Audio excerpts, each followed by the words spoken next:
Hello everyone, this is Chris again, and welcome to another one of my Kingdom Hearts discussion videos. And today I'm going to be talking about something that's a little interesting and different from what other people have been talking about when it comes to Kingdom Hearts 3. And that topic is things I don't want to see spoiled before playing Kingdom Hearts 3. Now, in order to have spoilers, you got to have trailers and information come out. And thankfully, now that we're in 2018, that means we're going to be getting a whole lot more trailers and information for Kingdom Hearts 3 because obviously the Kingdom Hearts 3 is coming out this year. At least we hope, but it probably is. And so that means with trailers, there's always the potential for more spoilers and shit like that. And so, but the thing is, with the trailers for Kingdom Hearts 3, they've probably, in terms of ratio, they've probably been about 20% cutscenes and 80% gameplay, which means we haven't seen anything near close to what would be a spoiler so far. In all the trailers we've seen, it's just been one or two cutscenes, that's it, and then a whole lot of focus on gameplay.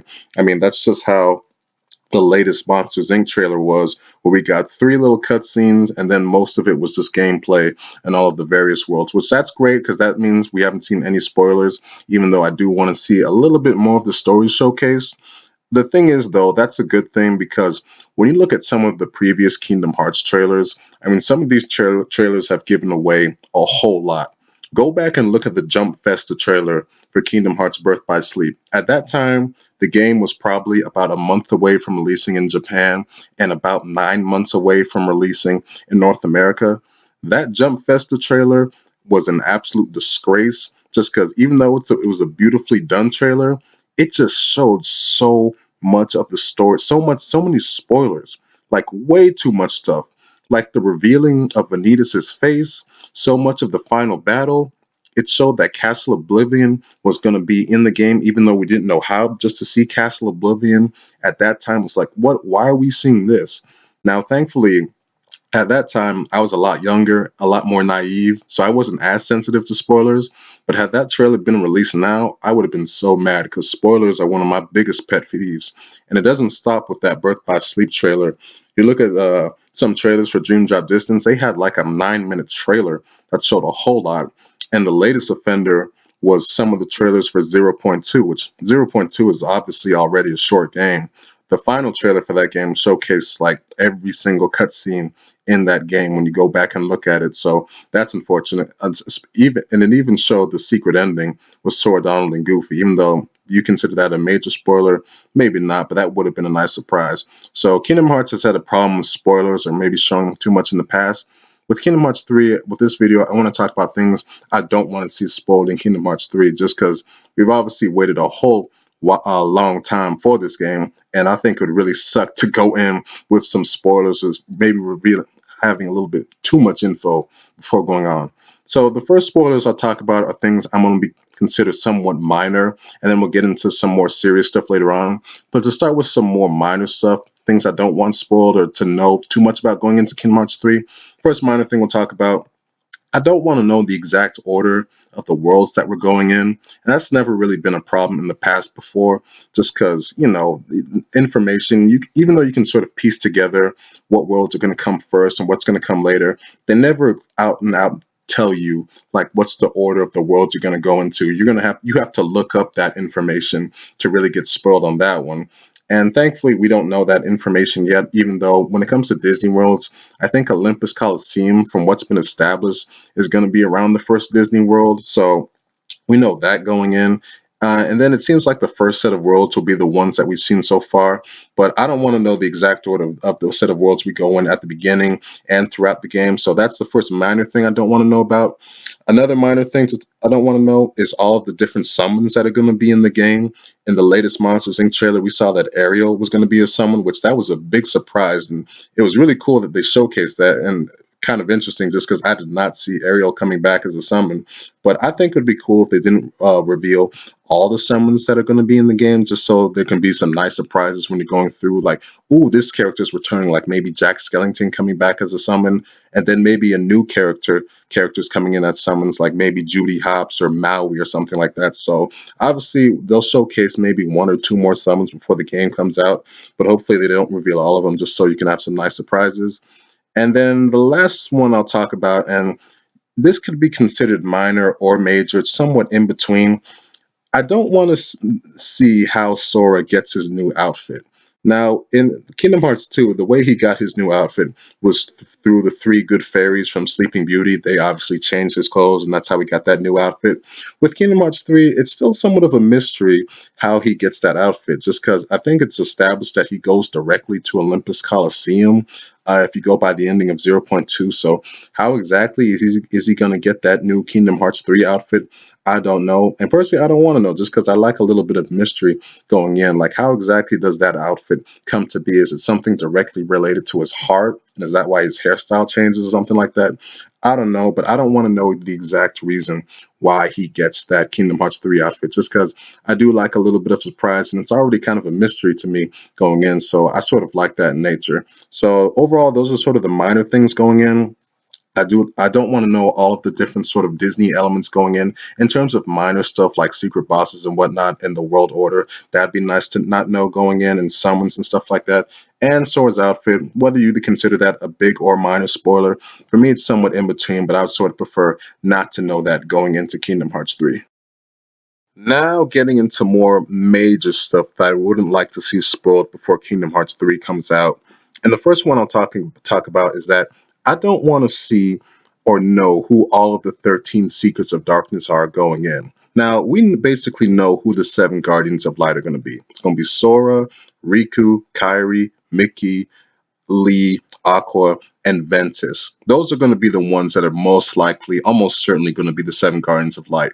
But we don't know who all the 13 Secrets of Darkness are, even though we know through the trailers and through Gene Drop Distance, we know who eight of them are. And in the Kingdom Hearts 3 trailers, they've revealed that Marluxia, young Xehanort, and Vanitas, they're going to be joining the group. So that leaves five Secrets of Darkness that we do not know yet. And I think it would be nice if they left a bit of mystery going in, not revealing exactly who exactly all of them are. That way there can be more speculation, like is Riku Replica, is he going to be Seeker of Darkness? Is Xion, is she going to come back as a Secret of Darkness? I think she probably is, and that would be really cool. But I think it would be really nice if that was, if you didn't exactly know that going in, just so when you see Xion, it would be a lot more tragic. So seeing her in a trailer as a secret or seeing her in the game as a Seeker of Darkness. Sorry, I misspoke.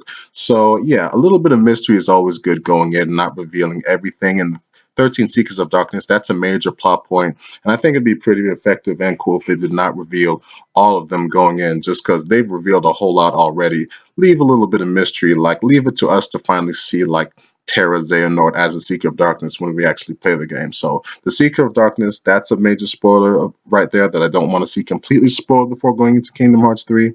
The next one, and now these are going to get a lot bigger as we go along. The next major spoiler I don't want to see is I do not want to see the scenes where Aqua and Ventus, I don't want to see are saved. I don't want to see those spoiled before Kingdom Hearts 3. That's obviously a major plot point going in, getting those two back from their tragic endings of Birth by Sleep. And with all the build up and how everyone's been wanting to see that, I think it'd be best if you actually left that for the game. Don't like in trailers. I don't think there's any need to sell the game on that to sell like actually show those scenes. Even though the recent music video trailer for Kingdom Hearts 3 sort of almost showed Riku and Mickey in the Realm of Darkness, where Aqua is supposed to be, even though she wasn't there. So thankfully they didn't show her getting rescued. But I don't want to see the scene of her getting rescued at all. I think it's best to save that for the game. And obviously, if Aqua's rescued, that means they would have to show the scene of Ventus getting rescued, just because they Aqua needs him in order to wake up. So spoiling those things, I don't think would be good going in. And also, to a lesser degree, maybe showing characters like Roxas, Namne, and Xion coming back, even though they're almost most definitely going to be in the game. I don't think you should actually show the scenes of them getting revived or coming back to life, if you will, just because those things, the game doesn't need to sell itself on that stuff. We're all waiting to see those scenes. Actually, save that stuff for the game. I think that would be really cool and nice. So, those are two major things right there I don't want to see spoiled before Kingdom Hearts 3. Number one, the Seekers of Darkness. Number two, Aqua and Ventus getting saved, and maybe minor character, or and to a lesser degree, Roxas and Namne. You don't have to see the scenes of those guys coming back. Save that for the game.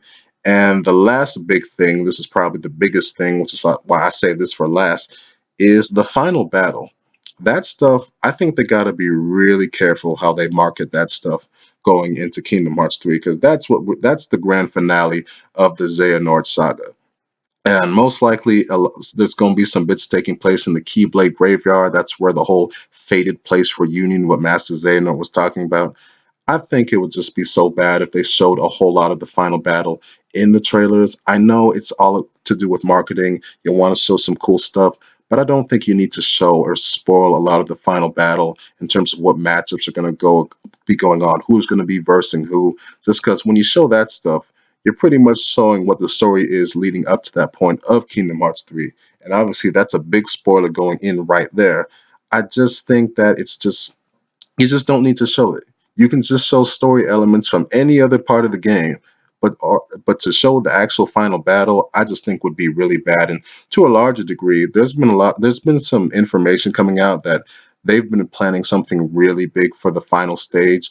What that final stage is going to be, who knows? Obviously, it's going to involve Master Xehanort. Is the final world going to be actually Kingdom Hearts itself? Which, if it is, that's really cool. But if it is, I don't want to see that spoiled a whole lot in the trailers. Obviously, you're gonna get to see glimpses of the final battle in the marketing, but hopefully it's just glimpses. Nothing too big, nothing major. Got to be smart with the marketing. Just don't show like the final moment before Xehanort is killed or something like that. That would just be an all-time bad decision right there. So yeah, the final battle is something I don't want to see spoiled before going into Kingdom Hearts 3, mainly showing too much of the final battle. So yeah, overall, those are my major things I don't want to see spoiled before going into Kingdom Hearts 3. I'm someone who does not like spoilers at all, and with a game like Kingdom Hearts 3 that we've all been waiting so long to play, it'd just be really tragic if we got like a major spoiler before going in. That would suck big time. Now, all of that goes out the window if this game is not a simultaneous release, and obviously that's something that Kingdom Hearts has just never done. The closest that they did was zero point 0.2, was 0.2. It came out Japan. It was originally, I think they said it was supposed to be a worldwide release simultaneously, but in the end, Japan ended up getting it 2 weeks before. Which for me, that was just absolute torture, just because I was waiting so long to play that, and I did not want to see any spoilers. So for those 2 weeks before when Kingdom Hearts 0.2 was out in Japan, I was just like avoiding the recommended section on my YouTube page just because I did not want to see a glimpse from something that might be a spoiler for that game. Unfortunately, in the end, there wasn't a whole lot of story substance to that game, so there wasn't really anything major to be spoiled. But with Kingdom Hearts 3, I mean, goddamn, as soon as that game comes out, there's going to be major spoilers and thumbnails and stuff like that. So at that point, I'm going to go into Zero Dark 30 mode when that game comes out. I can only imagine. Well, the worst it was with Kingdom Hearts Birth by Sleep. With Kingdom Hearts Birth by Sleep, obviously that had major story elements in there, being that it was a prequel and sort of how it ties into the future. That game, it took North America like 8 months for that game to come out afterwards. So that was really bad right there. So a simultaneous release is really imperative to make sure spoilers do not get out for Kingdom Hearts 3. That's probably a topic for another day. But overall, as I was talking about before, the things I was talking about, those are the things, the major story elements and gameplay elements I don't want to see spoiled before Kingdom Hearts 3 comes out. So before I start rambling anymore, I'll end this video. Thanks to you for everyone for watching. Leave your comments and tell me what you think about spoilers, what you don't want to see spoiled before Kingdom Hearts 3. If you think I'm being a little bit too sensitive about all this stuff, I don't know. You tell me, and I will see y'all around with another video.